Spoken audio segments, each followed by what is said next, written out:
One of the most important things you can do as an entrepreneur is make sure that your message is relevant to your audience. Matter of fact, it could even be radical in its relevance, and that's okay. Matter of fact, there's a book out called Radical Relevance. Great book from Bill Cates. He was our guest recently on Stark Raving Entrepreneurs, where we get a chance to talk with people about how to build your entrepreneurial business using AI, using other tools as well. And Gina, Carr, and I'm Terry Brock, we are the host of this, and we wanted Bill to come on and share this, and it is so good, we wanted to bring this out of our vault, which is available for our members, and share it with you, so that you'll be able to get some ideas on how you can tailor your message to be even more radically relevant in your marketplace. Get ready to take some notes. You're going to love this session because it's going to give you what you need to get it done. Join me now as we get a chance to talk to and hear from Bill Cates. So we've got some good things there, but now what I want to do is move on to the reason we're here today predominantly is we want to hear on how we can get ourselves aligned with what is going to help us to achieve the greatness that we want and be able to work with that. To do these things more, what we want to do is we want to make sure that we are very relevant. And that means even going to the point of being radically relevant. And we want to make sure that we have radical relevance. This is the book by Bill Cates. And this book, I love it. Talks about sharpen your marketing message, cut through the noise, win more ideal clients. And that key phrase there, I think, is important. Those two words, ideal clients, not just anybody and everybody, but be really focused on this. Bill is a person, he's an entrepreneur, been out there for almost 40 years. He started, built, and has 2 successful book publishing companies. After the sale of the second publishing company, Bill decided the last 25 years to the art of science of relationship marketing, something that is near and dear to me as well. We talk about relationship marketing a lot. He has 3 books on the topic of referrals, Get More Referrals Now, Don't Keep Me a Secret, and Beyond Referrals. Bill has turned his attention now to helping businesses and professionals develop and communicate more relevant and compelling value. That's a key. These value propositions he has now, and doing that to win ideal clients or customers. His latest book is, you're seeing it right here, Radical Relevance, and he has got something there. I have read this book. I've got to tell you, it is really worth it to look into it. Get this, there was just page after page packed with really good ideas. Bill is a buddy of mine. He's in the Speaker Hall of Fame. He has achieved the status also with the $1 Million Speakers Group as a self-made multimillionaire. He has done very well in his career in many different ways. And not only that, he's just a wonderful, likable guy. Join me in welcoming Bill Cates to our Stark Raving Entrepreneurs. Bill, thanks for being here with us today. Wow, that's quite an introduction, but thank you. I appreciate it. Thanks, everybody. You bet. Well, hey, I want to get a perspective from you as we get started with this. When I see the idea of radical relevance, I've got some ideas of what it is. I like it already, but I want to hear from you. Tell us what you mean by radical relevance and how does that relate to us as Stark Raving Entrepreneurs? Sure. There's really two ways to think of radical relevance. The first way is getting to know your clients, your ideal clients, in a way that just goes much deeper and wider and thorough than most businesses will do. And most business owners, folks kind of stay on the surface. They kind of know their clients. They have a pretty good sense of it, but they don't really continually engage with their ideal clients in a way to make sure they really truly know what's important. Like, with that Content Cloud program, what do these people want? What are they looking for? And so I've developed what I'll call a relevance laboratory of the way I stay relevant. My main audience, by the way, is financial advisors and wealth managers, financial planners. And so I've gotten to know that world on a level that most people just don't. And everything I do is geared towards them. And my relevance lab is my podcast, a little bit of coaching. I don't really like to do a lot of coaching. It's not lost on me that my company name is Referral Coach, but I do a little coaching because that's how I stay relevant, and that's how I stay on top of what's going on in their lives. Podcast has been a boon for me. We should talk about that at some point. And as well as writing my blog and other things that I do, make sure that I'm always doing things that are appropriate for my group, my followers, if you will. So that's one way that we create that radical relevance. The other is in how we write the copy that we try to attract them, that we get as clear as possible, and we care so much about them that they think we are one of them, even if we aren't. In other words, I was never a financial advisor, but people ask me how long we're in production or how long did you sell insurance? And I always say, well, I never sold insurance, but I bought a lot. So when they say, you know, how long have you been working for us? If you're focused on employees in a company, how long have you been in the industry? Even if you were never from that industry, that means you're achieving that level of radical relevance because they think you are of them, if you will, if that makes a lot of sense. The key word here in all of this, all that we're going to talk about here, is empathy. And empathy, not same as sympathy. Empathy is an understanding for, appreciation of someone's situation. And the more work you do to truly understand their situation, the more that's just going to come out naturally through the words you say, through the questions you ask. That's one of the great ways to demonstrate empathy for someone's situation, is through the questions you ask. And so that's kind of what I mean by radical relevance, going to a level of knowingness that most people just don't go. Yeah, I think that's particularly good. And I like some of the quotes that you have in your book. Matter of fact, let me share my screen again here. Going into your book and looking at what you said here, you talked about emails. This directly relates to it. Emails not being returned, recommendations not being followed. Perhaps your messages are not relevant and compelling enough to create action. I think that's really key. And it relates to what you talk about with the number 2 of your 17 points, the radical rule of relevance. Look at this for everybody. Give your clients a seat at the table. Never develop services, product offers, or marketing messages without speaking to some of your clients. What a concept. This is how you guarantee Can I relevance. say that I learned this one the hard way? We didn't, but tell us about that. Yeah, I did a couple of programs for the banking industry and decided I knew what the banking industry wanted, and spent a fair amount of money and time and energy developing a product for the banking industry that I just couldn't sell. And turns out they didn't really want it, and it was confusing.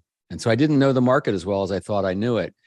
And I remember one day going to the dump and dumping about 60,000 DVDs and CDs into the dumpster at the landfill.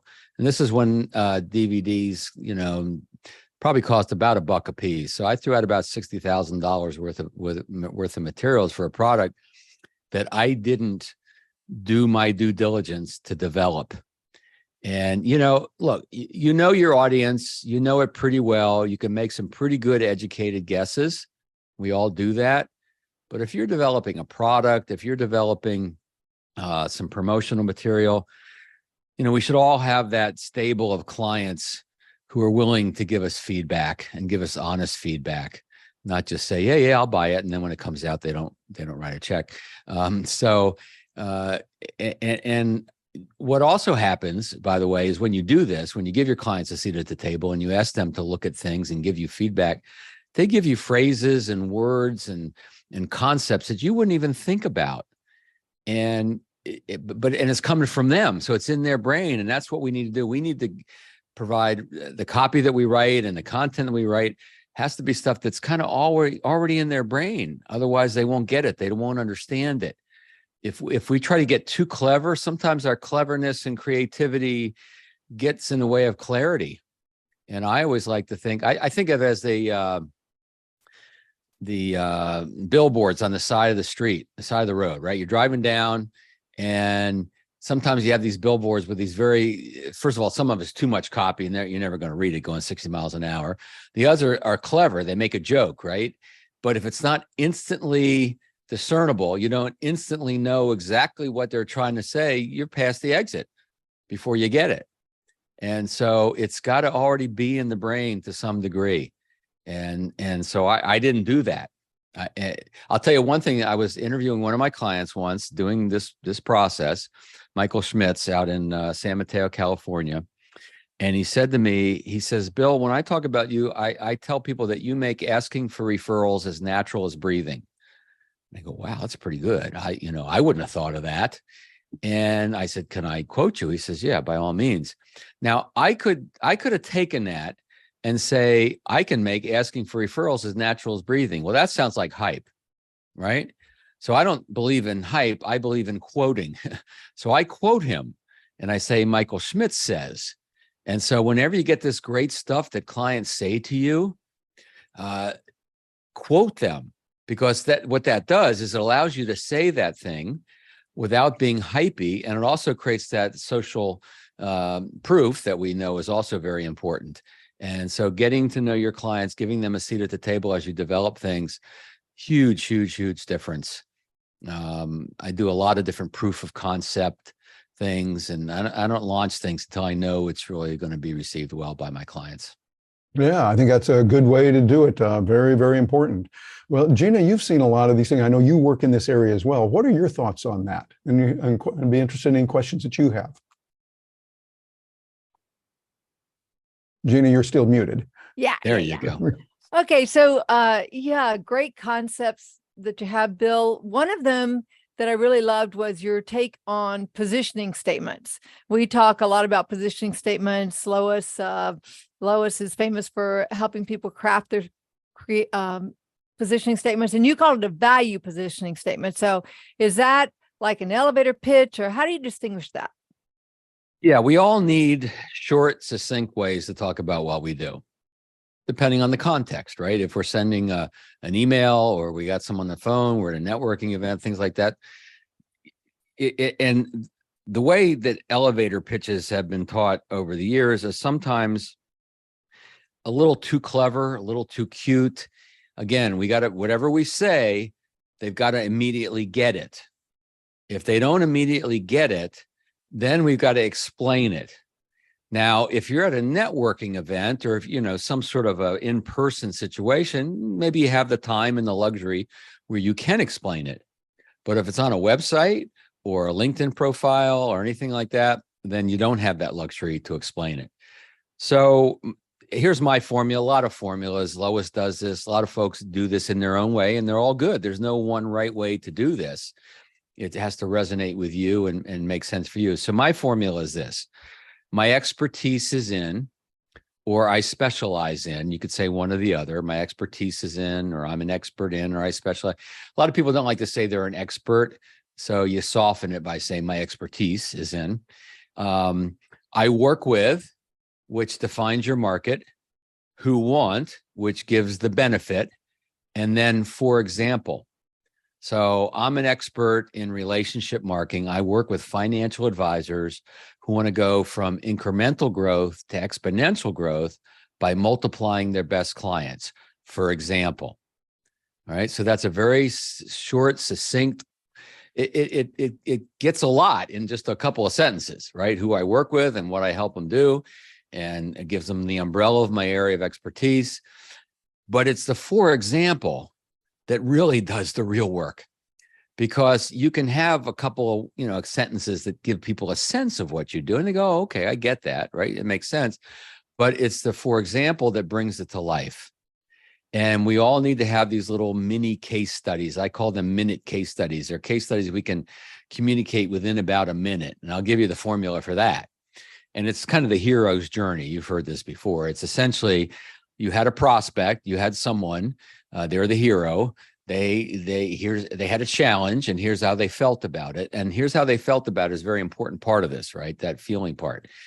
Here's what we did. Here's the solution we put in place. Here's the result that was achieved, and here's how they feel about the result. And so that's the formula for this little for example. And so we all want to have a lot of different examples that we can pull into the specific situation to create it relevant to the context, right?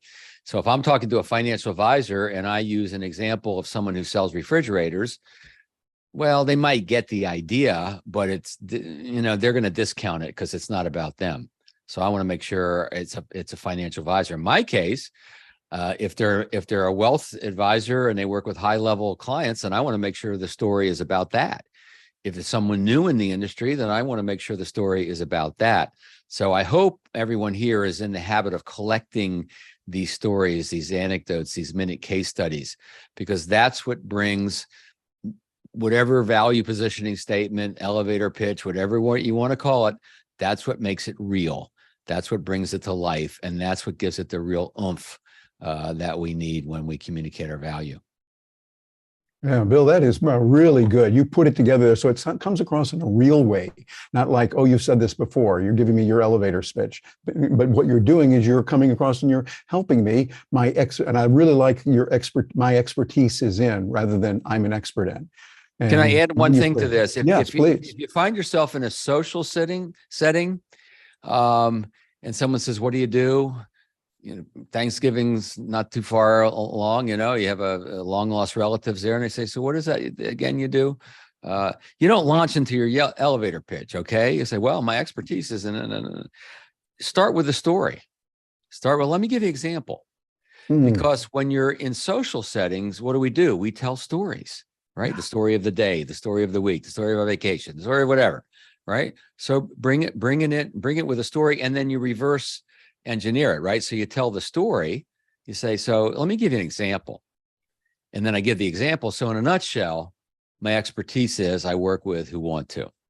And now they're not going to feel like you just launched into your elevator pitch in a setting that just wasn't right for the elevator pitch. Yeah, it sounds much more natural. It's kind of, this is what we did. Matter of fact, last week we were working with a client and we did such and such, something like that.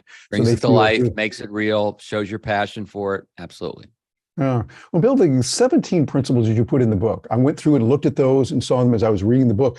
Really good. I mean, 17 is a lot, but if you had to narrow it down to just a couple of maybe 2 or 3 that you thought, okay, these are resonating with people even more, what would be a couple of those, 2 or 3 of those principles that you have? Yeah. So you shared one already, which was give your clients a seat at the table. That's number 2.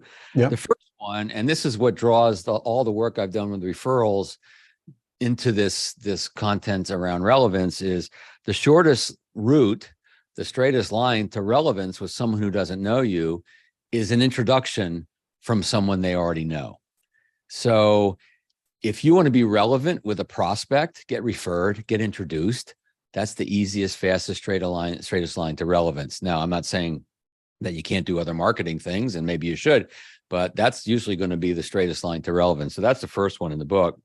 Another one is value is in the eye of the beholder. And what that means, of course, is we may think we're giving value. We may even know we're giving value. But if the client isn't recognizing it, it doesn't really see it, then it's not really fully done yet, is it?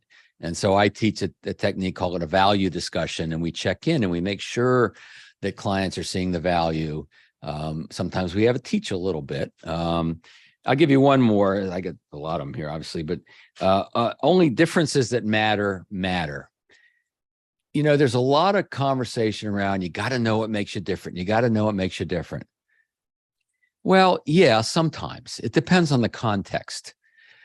If you're a speaker, consultant, coach, and they're shopping around trying to figure out who to use, it's good to know what makes you a little different than somebody else, and that might be helpful.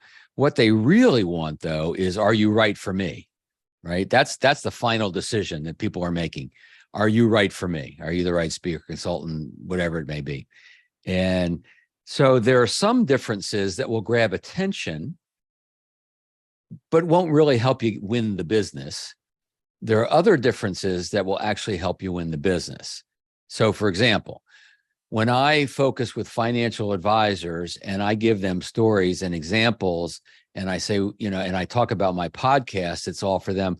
I've got some differentiators in there that make them want to work with me. They help me actually win the business, as opposed to superficial differences like, all my marketing material is in purple or whatever. You want to look a little different. You don't always look the same, but you got to have some substance behind that difference. Otherwise, it really just doesn't matter. It's not going to help you win the business. So those are a few of the 17. Yeah, I think those are really good. And as you go through and you talk about those, I find that they're really important on that. Are you seeing anything that's working today, particularly with these 17 rules because of AI and what we're doing? And what do we need to be aware of today for making ourselves more relevant than ever? Well, I don't know that I'm seeing something, but I'll tell you what I'm doing. And here's what I mean by this. AI is great. I use Chat GPT all the time. And so a couple of thoughts. First of all, whenever, you talked earlier, Terry, about when you're stuck and you're not sure what you're going to write about. I remember our colleague, Ron Culberson, once said, there's no such thing as writer's block. There's just thinker's block. And when you think about it, that's really what it is, right? So you could take a walk, you have a friend ask you questions about it. There's different ways to trigger. Now, Chat GPT or other tools like that can help trigger the thinking, right? And I've used that. I wrote an article that it would have taken me weeks to write, wrote it in a couple of hours using Chat GPT. However, please, and hopefully you all know this, so you wouldn't be in this group, you got to turn it into your own stuff. You got to change it. You got to fix it. You got to make it even more relevant to your audience, because Chat GPT is making a good guess, and they make pretty good guesses sometimes, but you really got to make it work. I'll tell you another place that I've used it is actually in my coaching.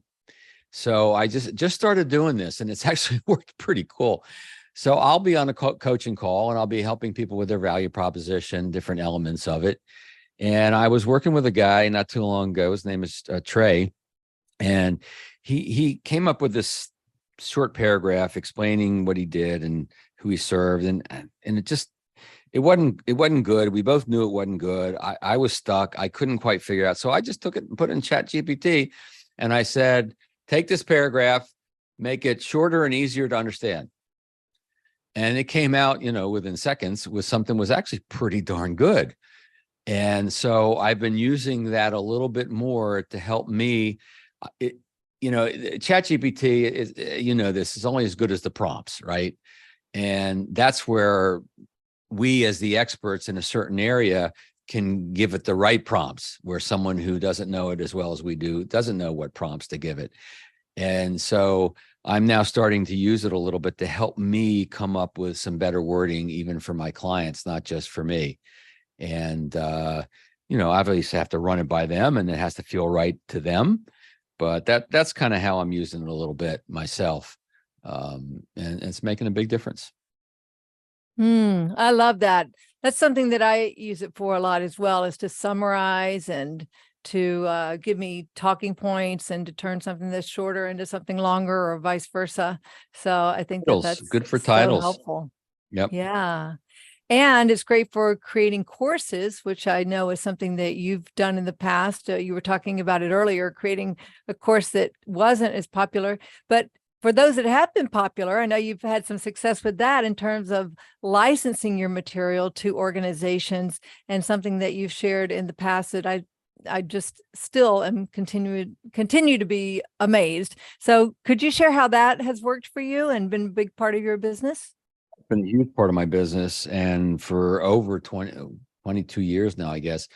In fact, with Bankers Life, we just renewed a licensing deal into its 22nd year. I just got the go ahead to renew the deal. So for 22 years, they've been paying me $50,000 a year. And my cost per sale is virtually nothing. I just send them the files, the videos of my course that I use for other purposes anyway. So they've licensed my content. They've licensed my intellectual property. You know this, as content creators, the most important asset we have is the intellectual property that we create. So what happened essentially for me is, long time ago, Mutual of Omaha asked me they were hiring me to speak around the country, but they just couldn't keep doing that. They couldn't afford it, didn't make sense, blah, blah, blah. And so we put it on video. And so all of my licensing deals, for almost everyone, has been video based. In other words, I'm creating the video either on my own or sometimes in conjunction with the client, and they're licensing the right to train with the videos. to use the course in the videos, and they pay me a right to use that. If we're producing with them, they also pay me for production costs and things like that. Just did a $200,000 deal with New York Life. Incredible experience, by the way. I wrote what I thought was going to be copy for me doing a teleprompter, right? Just standing in the studio, reading teleprompter, graphics would fly in and all that standard kind of course stuff, right? Well, they actually turned it over to someone who was a screenwriter, and she actually turned it into a show where it was like I was being interviewed on this news show every hour. It was the marketing hour. And the gal that was interviewing me was Anderson Cooper's first co-anchor when he got started on CNN. And they hired actors from New York, and it was just an amazing experience. But there's a situation where they pay me a lot of money to write it and then be in it. And then now they're also paying me for the right to use my intellectual property, my content, because I own that. Even though they're using it and I created it with them, I still own that. And so and we could go on and on around that, but I sometimes call this printing money legally. And I do this when I speak at chapters in NSA and stuff, because what happens is when I contact these licensing clients, I'll say, would you like to renew? And they'll go, oh, Bill, we've worked all our new hires go through your stuff. Yeah, it's worked into the fabric of our corporation. Of course, we're going to renew. So I just go into this renewal contract and change 2022 to 2023 and send it over, and they cut a check. That's my cost of sale. That's what it costs to make that 50, 40, 75. Got one that's 100,000, right? So finding ways to license your intellectual property is it's probably one of the most powerful content creator revenue producers that you can do. Now that is some powerful information. Bill gave us a lot of good ideas that we can use in a big way, and I would encourage you to implement those. Not just listen to it. These are good, but you want to implement it. Write down what you're going to do and put it into action and make it happen. We do that for you at Stark Raving Entrepreneurs. We'd love to have you come over and take a peek, see if it's right for you. StarkRavingEntrepreneurs.com is where you go. You'll be able to find out about that and what we have. We've got a lot of goodies waiting for you there as well. And you can reach Bill. Reach out to Bill and find out what he can do to help you, your group. Check into the resources. He's got some great ideas. And that'll be Bill Cates at referralcoach.com. So Bill at referralcoach.com. He has helped people to learn how to build their business and done it in some amazing ways. And to help you even more, we've got some other videos waiting for you here that you're going to be able to click on and get a lot of good information about building your entrepreneurial business. I'm Terry Brock. Thank you very much for joining us.